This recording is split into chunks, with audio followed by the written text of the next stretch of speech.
how you can connect with your divine feminine energy. When you let people trigger you, it's like they are living in your head space rent-free. They are putting your mind in imbalance. And the more you can take your power back and rebalance your mind, understanding that this is just an illusion. The reality is that there is only love. And love being the definition that, like, the synthesis and the synchronicity of complementary opposites. That is the reality.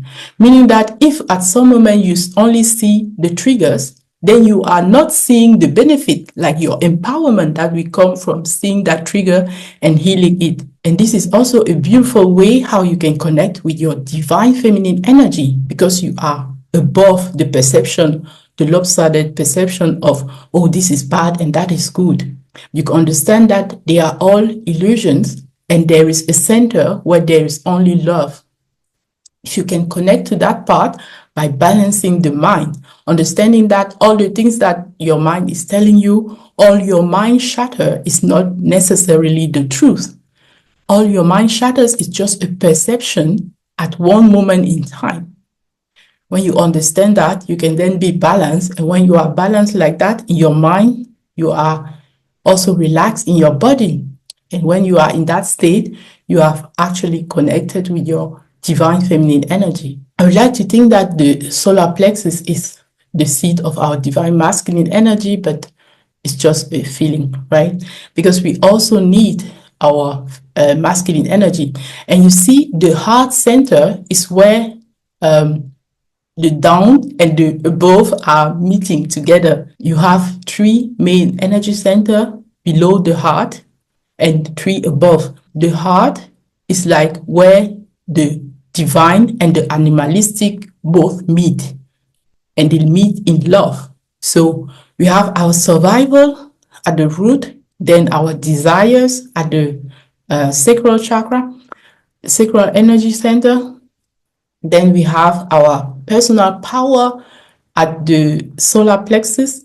And then we have the love and the compassion, the unconditional love in the heart space. And then we have self-expression and acceptance of ourselves and others in the throat, right? And then we have the third eye, which is our perception of truth, like understanding that balance I was talking about in a moment.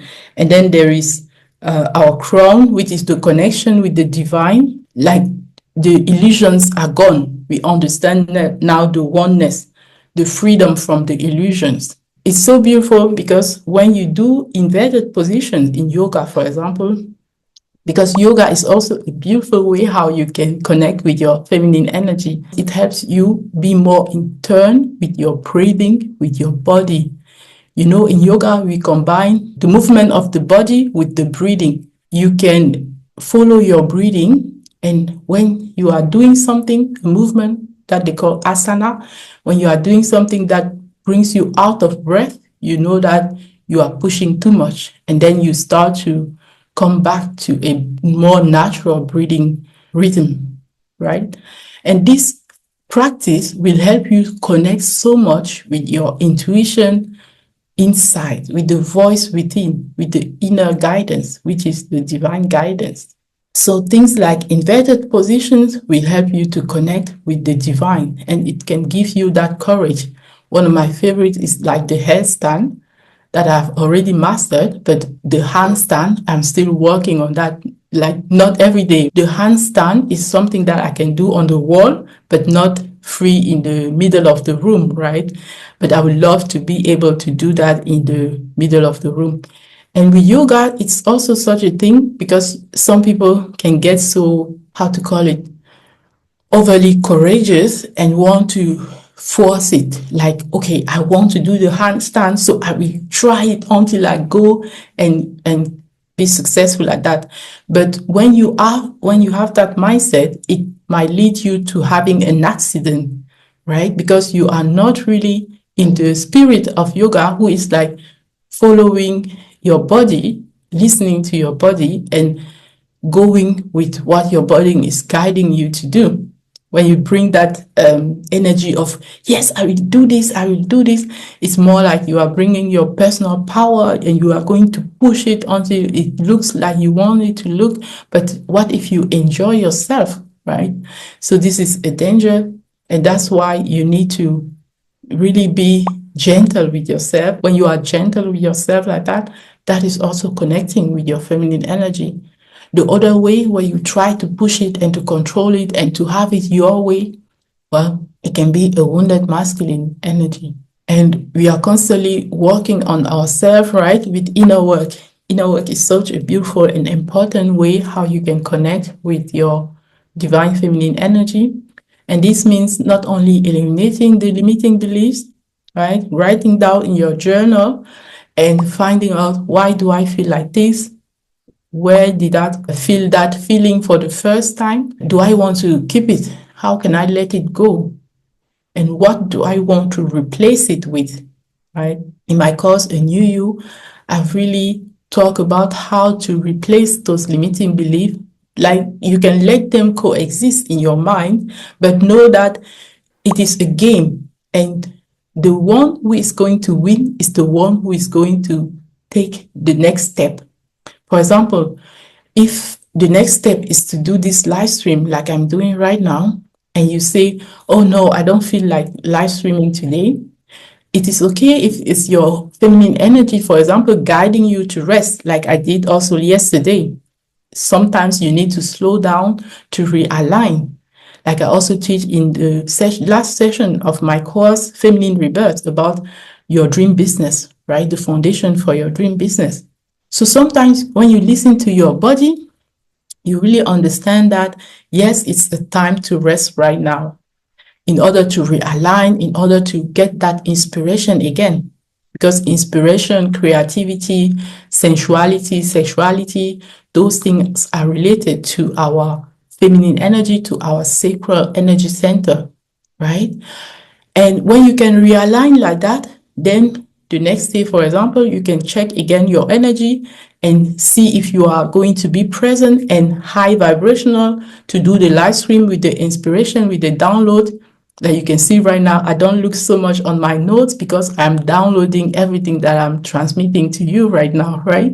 And this is because I took the time yesterday to just do the session for my course, but rest the rest of the time and then be present when the kids come back home, right?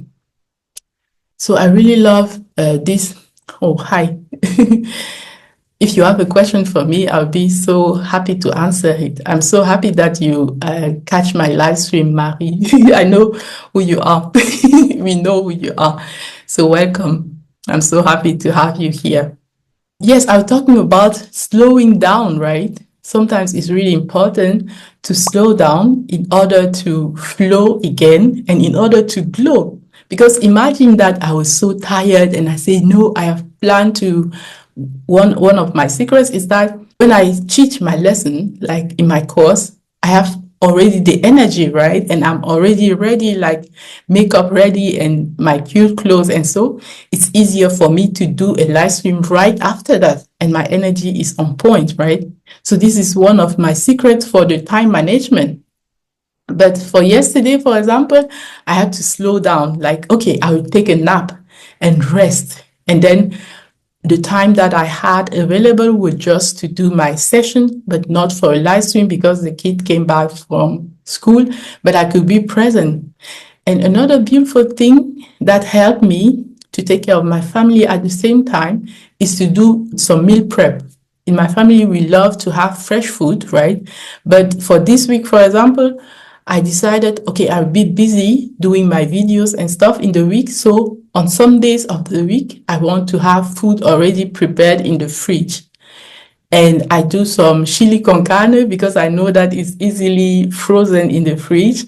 I prepare twice the amount that I usually prepare so that we can eat one in the weekend and then another one I freeze it for the week. So that was so helpful yesterday where I needed to slow down. I could take care of myself and not having to cook, but present a healthy food, healthy meal to my family and just add some cucumbers as something fresh to have, because it's also so important to continuously have fresh things to eat that is going to give you a lot of magnesium that will help you stay healthy.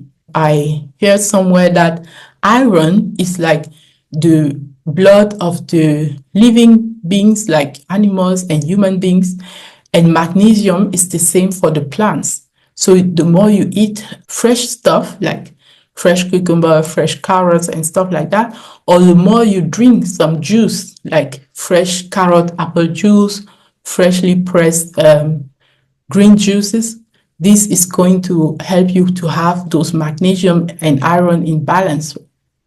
In balance, not imbalance, right? Not deficiencies.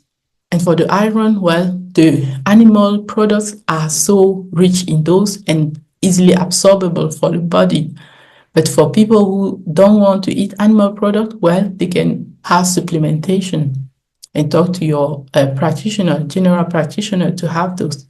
I talk about this because it is one challenge that I had, but thankfully the last blood test showed that my iron level are normal again, and magnesium also, and all of my blood work was really good, and I'm still working on improving it because there is a range. There are so range, normal range, and then there are optimized range, right? So even when you are in the normal range, it just means like you are not sick. But even with those deficiencies, I was feeling great, right? Because I'm constantly working on myself, like I'm talking to you, connecting with my feminine energy. I was feeling great. So I was really surprised to see that the blood work shows so many deficiencies, right? Like last year or something, last December. But in winter, if you don't take care of supplementing vitamin D3, for example, it can be also a problem. In some countries, they make it a regulation that people should take vitamin D because the sun is not so present. And I'm so grateful because all of these help me to know more about what our body health really is. So you can monitor your health like that by doing blood work. And it was really connecting with my feminine energy that led me to follow my intuition and go to a natural healthcare practitioner and have all those details. And you see how important it is to connect with your intuition, to listen to your intuition and to go. I prepared for you this beautiful small guide. It all starts with your intuition. You will get inner work prompt, inspired activity, and affirmation. Take it one step at a time and do one activity every day. For example, some people can have challenge with their skin, right? It was my case, and I was suppressing things like sugar, like gluten and dairy product, and I saw the improvement in my skin. But after a while, it gets worse again. Well, not so worse, but for me, I don't think that I'm a teenager, so I shouldn't be having those pimples anymore, right? They were there to show me that there is something else that is not going right in the body. Can you imagine how will you know that you have iron deficiencies or magnesium deficiency or vitamin D3 deficiency if you don't do that blood work, right? You will feel great. You will be like, oh, I'm just a little bit tired, but you will not understand which deficiencies you have. And when the natural healthcare practitioner, when she described me the symptom that I was supposed to have, like headache, migraine, or whatever, I didn't have any of those symptoms. I was like, what?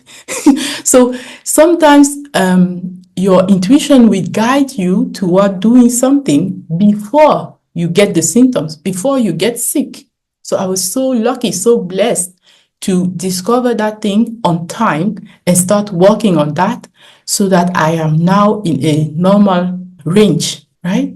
So really, I encourage us all to continue to connect to our divine feminine energy because it's really going to guide us for things that we cannot even imagine at a logical level, that we don't even have clues that something is off. So the next thing that I've written here is to being able to receive. Sometimes we block our blessings because we are not grateful already for the things that we have. when you receive something, really take the time to acknowledge that and to appreciate that and even to amplify that.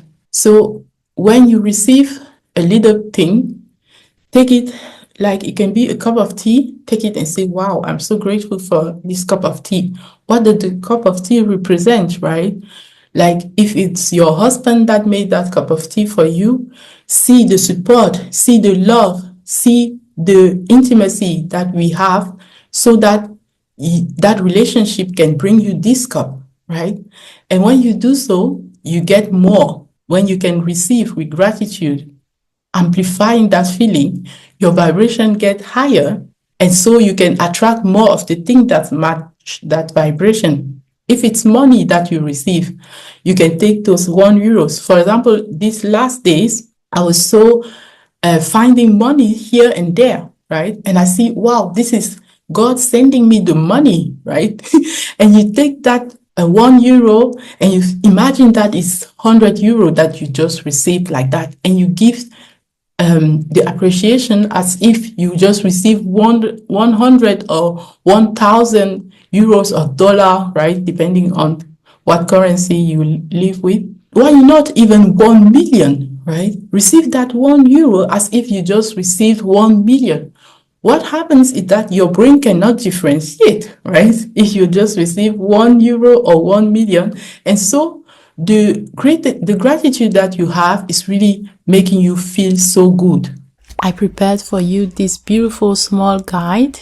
It all starts with your intuition. You will get inner work prompt, inspired activity, and affirmation. Take it one step at a time and do one activity every day. If you want help to get more clarity, I now offer consulting and coaching, link in the description below. So give this video a thumbs up if you enjoyed it and let me know what your biggest takeaway is. Sending you so much love and abundance and many blessings. God bless you. Bye bye.